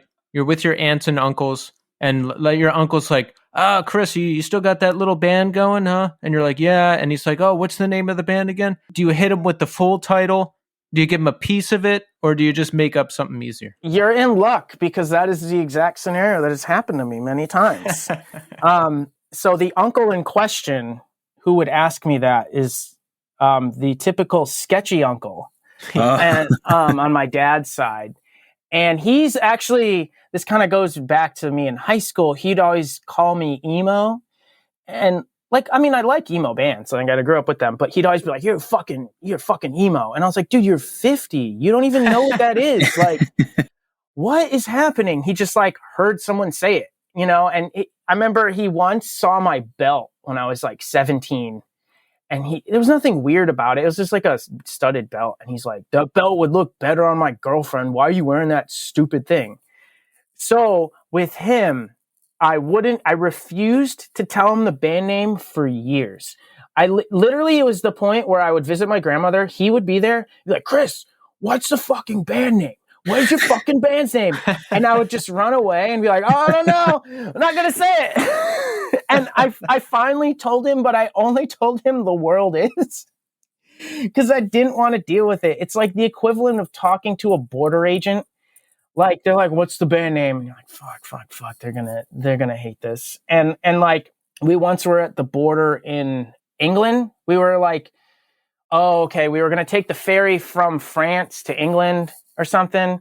And they were like, you're going in. They're going to interview you all. And we're like, all right, fine. And the border agents are like, what's the band name? And we're like, fuck.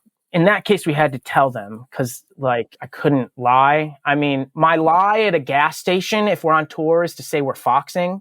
Because then people are like, I don't know, I think I've heard of it. Who knows? And it's like, it's just like an unassuming band name. They're like, okay. And then they don't say anything. But then you see them go to their car and start to look it up on Spotify. We have seen that.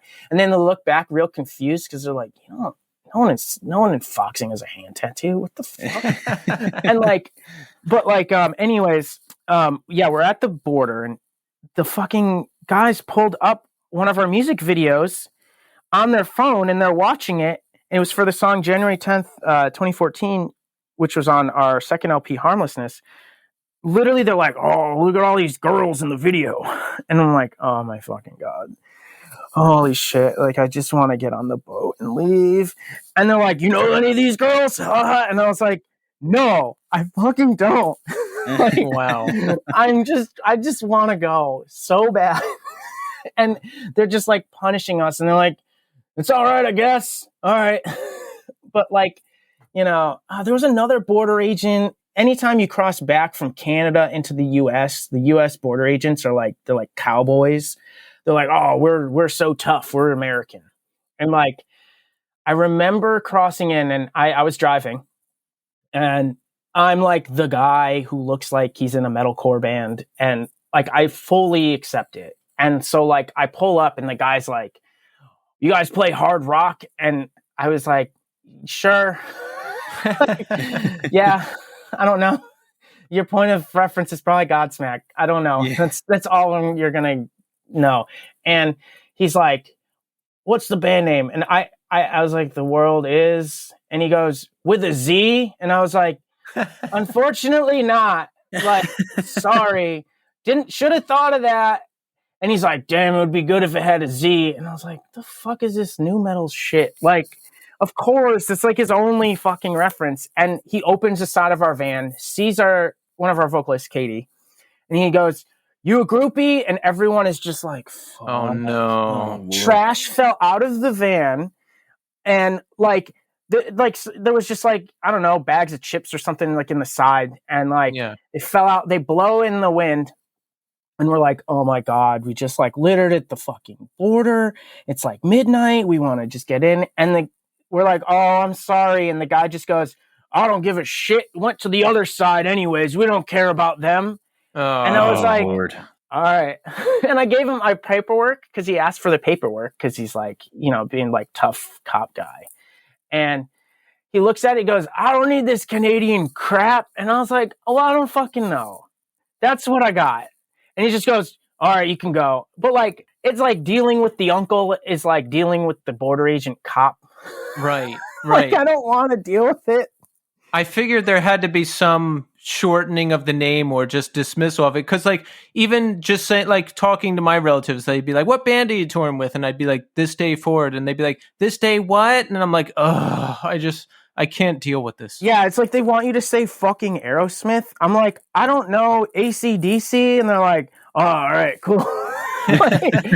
Although at my girlfriend's side of the family, like we'll go to like all her holiday stuff. I don't like to go to my family stuff. It's always like an annoying thing. It's like my uncle's gonna come, he's gonna make fun of me, and it's gonna be he's gonna call me emo, and he's gonna laugh, and he's gonna go smoke a cigarette outside. But like at least my girlfriend's family, they love it. They're like, her mom literally like always tries to tell people about it. It's like, I love it because she's like more enthusiastic about it than like my parents are. It will be like at a restaurant and she's like, she starts randomly, she'll just start talking to someone and it's like, oh, I play music. And she's like, oh, have you heard of this band? You should listen to this band. And it's like endearing. It's not like annoying. It's like, oh, you care. And it's just funny. I'm fine to say the name to her because she will say the entire name and she'll go to see us and she fucking loves it. And she's super cool. She's like, oh, I used to go to shows growing up in Boston all the time at like the Middle East and stuff like that. And she'd tell me about how she saw Springsteen and all this stuff. And it's cool there. But the uncle at Thanksgiving is like the worst. And in that situation, I'm emo guy. That's where like I'm not like the metalhead guy. It's like, yo, you're the emo guy. Like, like that's what I become, I guess. Oh man. Well, let's recap. So, folks, here's what we're going to do. Number one, we're going to listen to The World is a Beautiful Place and I Am No Longer Afraid to Die. They have a very expansive catalog. We're going to listen to it on Spotify on repeat so that Chris can get $1 American. Yes, it's like my Spotify is like what Social Security is just not going to exist at some point probably. There's always like news reports of it. So like hopefully Spotify is like I'm 80 and they're like, here's 20 cents. And I'm like, oh, great. Thank you. No, but yeah, thanks. Illusory Walls would be the one to check out. I swear. Yeah, we're going to listen to Illusory Walls because it's the latest record and it just came out October 8th on Epitaph Records. We want to check that out. Yeah, so we want to pay back our record advance, please. Yes. And then we want to go book ourselves at Silver Bullet Studios to get recorded by Chris and maybe even Greg Thomas. Yes. Yeah. You'll be in very good hands there. And finally, we want to go check out the band live. You got any more dates coming up soon? Yes, we actually just announced a tour with a band called The Deer Hunter. And, yeah, that's a full US. Boston already sold out within like a day or two. And the opener of the tour is Tanner Merritt from the band Oh Brother, which is awesome. He's going to be doing his solo material, which is awesome for me because like they're one of my favorite bands. So it's like, it's a little trippy for me. Even though we're like playing above him in the bill, I'm like, dude, I want to just see a set like that. I've paid to see Oh Brother multiple times at this point. Like, that's great for me. But yeah, that's through March into the first few days of April of 2022. I keep wanting to say 2021 as if it's still 2020. Yeah. But yeah. I feel you on that. Well, Chris, we just want to say thank you so much for speaking with us tonight. You know, you've created so much great music that we love, that many people love, and it was a real pleasure talking to you. Thanks for having me. Yeah, I mean, it's cool. It's like, yeah, your guest list. It's like someone from Today's the Day, Earth Crisis, Pat from Fiddlehead, Snapcase, and then, you know, the emo guy, I guess. We cover everybody. Oh, I love it. I love it. I'm stoked to go through some of the older episodes, especially like Vadim and stuff like that. That's great. It's awesome. Yes, and Vadim will be very happy to hear that too. So thank you.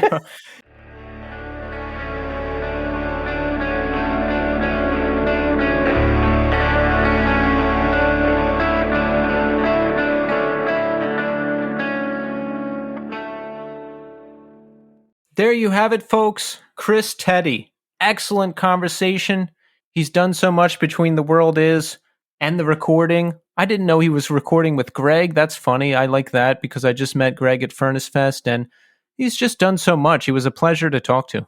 Yeah, I really like to hear the inside stuff of like how things get recorded. And I think it's so crazy is that like when people talk about recording, they're like, yeah, well, we recorded the demos and then we made fixes on the demos and then we redid some of the demo stuff and then we started recording. And I'm like, oh my God. That process sounds so intense. He reminded me of me because I push things to the last minute and I'll do 3, 4, 5, 6, 7 revisions until it's perfect. And then I post it and I'm like, oh, I should have changed this one little thing. Like, I'm always afraid of like, if I change things too much, I'm going to get away from what the original idea was. And that was like kind of the thing that I like the most. I always think about when people get into the studio and they're like, they have this nugget of an idea.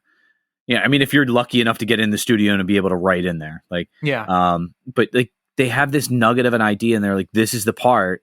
And it's like, eventually at the end, when they're done recording, is that nugget still in there or is it changed so much that it's like not even recognizable from how it started? But like, I think one of the things Chris kind of hit on was like layering those smaller parts and not making them too complex makes them greater than the sum of their parts. Like they become something much more that has much more depth than something that's way too complicated. That I love that ideology.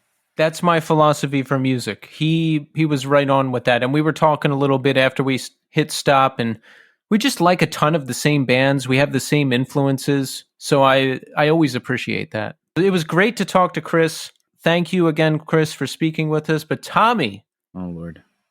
Do you know what time it is? Yeah, with a setup like that, I know exactly what time it is. Do you know what we're going to do now? I'm going to go with Pop Culture Minute. That's right, Tommy. It's time for your favorite segment, the Pop Culture Minute. And this is where we discuss the hot topics of the day. Who's in, who's out, who's canceled, who's not. Tommy, are you ready to dive into the hot topics of the day? Let's go. All right, number 1, Pete Davidson and Kim Kardashian, Tommy. They are together. Kim Kardashian has apparently left your boy Kanye West, and she is with Pete Davidson. Now, your thoughts. Pete Davidson's the guy from Fall Out Boy? Is that the guy with the black hair, right? No. Who is it? Pete Davidson is the guy from Saturday Night Live. Oh, yeah. Okay, the King of Staten Island guy. Yeah, I know. And he was formerly with Ariana Grande and Kate Beckinsale. This guy has it going on. He's like the guy. He's like the king of out of his league. Yeah, how? Like, how is he doing it? Imagine being that guy. Like, imagine being the default guy that everyone in Hollywood is going to get with or wants to get with. He must be incredibly charismatic. I mean, apparently. Yeah. So, how do you feel about Kim Kardashian being with him now? I know you're an avid Kanye West supporter and fan. Yeah. Do you feel for Kanye? Do you hope that one day Kanye and Kim will get back together? Give us your thoughts, Tommy. No, you'll be fine, bro. He's the fucking man. He doesn't give a... And my thing is like, he'll come out with something crazy in like a month, and it'll dwarf anything that she's ever done or anything that she will ever do.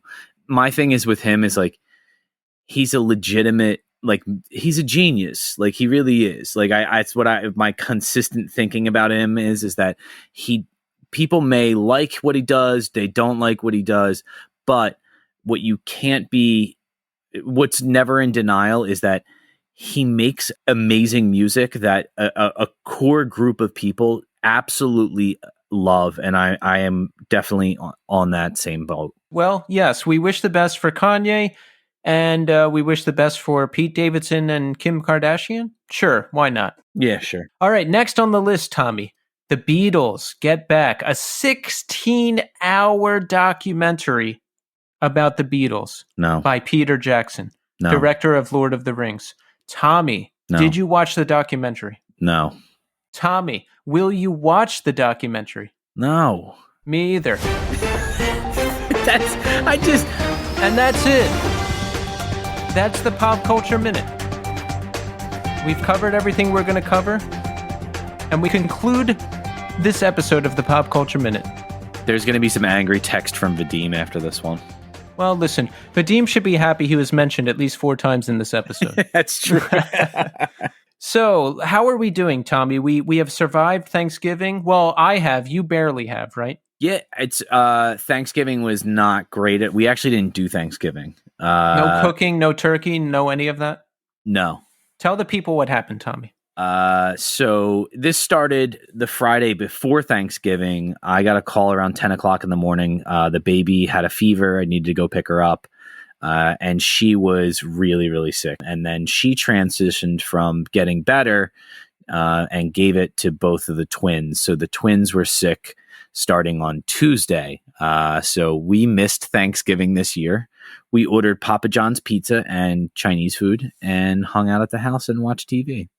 See, that sounds like a great Thanksgiving, minus the being sick part. It was fucking amazing. And I finally got sick starting like Sunday. So, well, I hope you feel better soon, Tommy. I know you're suffering, and I know you're feeling even worse after being subjected to the Pop Culture Minute again. But my Thanksgiving was good. I went and visited my parents. I haven't seen them in about a year. I scored big points because I was the only kid that showed up for Thanksgiving. Everyone else lives out of state or was busy, so I win. That you win the sibling contest. Yes. And I've been streaming on Twitch more. I'll just say again, I love it. If you're on Twitch, give me a follow. The New Scene. I've been doing I think this is going to be my schedule, Tommy. Thursday, classic first-person shooter. Saturday, all-day Warzone. Sunday, NES game. What do you think of that? I really like. I mean, I kind of checked out a little bit with the Call of Duty one because it's really. I'll be honest, it's really hard to follow because you move so quickly. There's just so much to that game. It's like watching a chess game almost. You have to really be invested in it. Yeah, I kind of. But I watched a lot of the No Kill Contra. Yes, and I watched a lot of Nightmare on Elm Street. Yes, I'm going to try to finish that up tonight after we record, Tommy. So hopefully I can do that so I can move on to the next game. And yeah, it's just really fun. I won't go on and on again, but I love the platform. I love streaming. I love watching streams. It's a lot of fun. And that's about all that's going on with me. It's just busy lately. Work, podcast. Oh, and the band I'm putting together seems to be progressing, Tommy. We have almost 2 songs now. Nice. That's great. Yeah. How many people are in the band total? 3. Oh, it's just a 3-piece. 3-piece. Oh, yeah. That's awesome. So hopefully you will see live shows again from me at some point. I hope that progresses along, and that's what's going on with me. That's really good, man. Just to bring this up, this is something that's a complete aside, but you were talking about going home for Thanksgiving. Yes. I really think you have a future in video editing. And here's that just, you posted a story with that. It was like the time lapse. Thank you. You did a time lapse of your train ride, and you scored it perfectly with that band. For some reason, the name escapes me. Rollo Tomasi. And I as soon as I saw it, I immediately texted you. I was like, way to fit that song in perfectly. It synced up so well, and it captured the mood and the moment. It was just beautifully done, and I just wanted to give you some shout out for that, because it was in my head. I'm going like, this is what you should be doing. Well, that will be my future, and I thank you for the kind words. Yeah, my head was on fire because I was so into that song. I was like, I have to make something right now to get it out of my head, and so I quickly threw that video together as I was on the train ride. Because you see, Tommy, I am a creator, and I am always creating, even when I am just in transit. Yeah, I'm not. I'm more of a consumer of creativity. Well, this podcast is partly your creation too, Tommy. You are delivering the goods each week. You gave me a nice compliment before, and I've been kind of rolling with that one, which was, how do you come up with things so quickly? And I don't know. Yeah, like those one-liners that you come up with when I say things are just beautiful. See how complimentary we are of each other, Tommy? This is why this thing is going to work. Yeah. We support each other like a marriage. Yeah, it is. I was going to say there's a very close correlation between a romantic relationship and what we do. Does your wife ever get jealous? No, she gets angry at the time that I spend doing it sometimes. I see. But only because, of incidental things like the baby's freaking out, or, she has work to do and she can't watch all three kids at the same time. Like that kind of thing. But most of the girls are old. The girls are 8 now. So like they're pretty much self-sufficient. So that's her problem. Well, listen, we're doing great and we hope you are too. And I just want to say thanks everybody for listening and all the new listeners. We've seen an increase in activity and we love that. Let's read a couple nice comments. We got a lot of great feedback on our Snapcase episode. I liked this comment, Tommy. Check this out. Jason Sodhasto says, I'm so thankful I stumbled upon this channel. Such a trip down memory lane. Progression through Unlearning the Snapcase album was a game changer for me, both musically and from a mental standpoint. I still carry the lessons learned in that album till this day. Oh, and this one, Raw Power 12X says, man, this was great. Snapcase is one of my favorite bands ever. Not even talking about hardcore only. This band really changed the way I used to think. Being in high school, listening to Snapcase changed my life. My friends and I, to this day, describe them as thinking man hardcore, which is a great description, Tommy. That really I agree with that. Yeah, 100%. Raw Power goes on and says, funny thing is I was at the San Diego show in March 2001, H2O face-to-face tour. And I was so bummed, and I always kept hearing stories, but nice to know from the source. I love designs for Automotion. I can listen to steps, progression through Unlearning, and designs back to back without skipping a single song. Same here. I love all of those records. So thank you, everybody who's reached out. Thanks for all the great feedback. Thanks for listening. Remember to follow us on every platform. We're out there now. Remember to post this episode and tag us and Iodine Recordings to get your hands on that Jerome's Dream record. And that's it. Tommy, why don't you give us some closing inspirational words for old time's sake? I think the most valuable thing we have in life is our health, and we take it for granted. I always take for granted when I'm healthy, and then when I'm sick, I'm like, what a miserable asshole I am. Everything bothers me. Everything's a nuisance. Like everything, my temper is short. My patience is almost non-existent, and I take for granted a lot of times when I'm healthy. So if you're healthy right now, count your blessings. There you go. Isn't it funny when you're sick and you're like, God, can I just get back to normal? Everything was so easy last week, and now I'm never going to get better.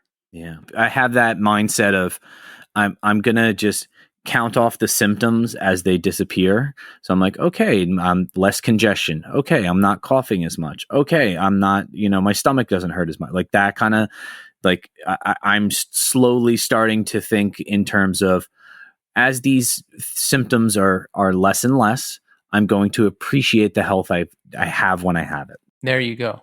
So appreciate health and appreciate the now. So that's it for this week. We're back next week with another banger episode. So thanks everybody for listening, and until next time.